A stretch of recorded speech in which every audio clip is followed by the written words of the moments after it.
Now that you have taken this training, take time to go into the harvest.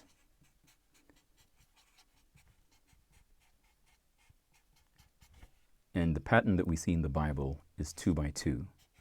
So if you don't already have a partner, find somebody that you can take time and go out and share the gospel with people.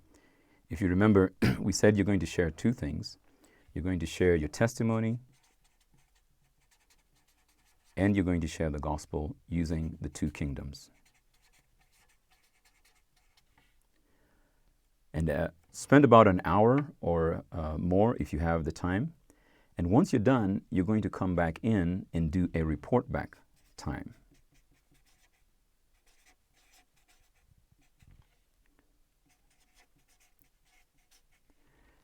The pattern of the way that we do this is to use certain colors to represent different things.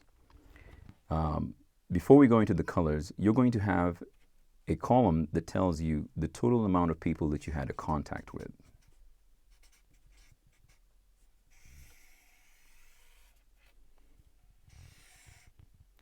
And so here you'd put the total amount of people that you were able to speak to. And then your first column that will have a color is your green column. And those are those people who repented and believed. The people who accepted the gospel. Your next column is going to be your yellow column. These are the people that you spoke to, and even though they did not accept, they were still open to hearing more. So they did not reject, they did not accept, but they're those who are still open for you to share with them, maybe even meet with them later on. And so you're going to list how many those are. Your next column are those you may have spoken to and they rejected. They did not accept the gospel, they rejected the gospel. And so those who rejected.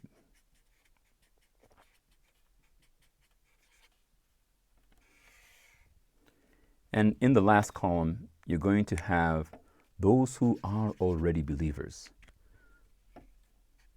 You may encounter those individuals who already have repented and believed, and you got a chance to speak to them. Now, for each of these, you will list the number, and in your report back session, make sure that people understand that the measure of obedience is not necessarily how many numbers you have in any given column, but that the total amount of people that you had contact with is the success number, because that shows faithfulness and obedience in doing what God called us to do. And for each of these, you'll see that you have something to share with them. You have to share, even with the believers. You can gather them, as we talked about earlier, and be able to train them in the 4 questions that we talked about. So this is the pattern that we use to do a report back, and we pray that you'll have an opportunity to step out in the harvest, share your testimony, share the 2 kingdoms as a way to share the gospel, and come back in an hour and do a report back session of what your results were.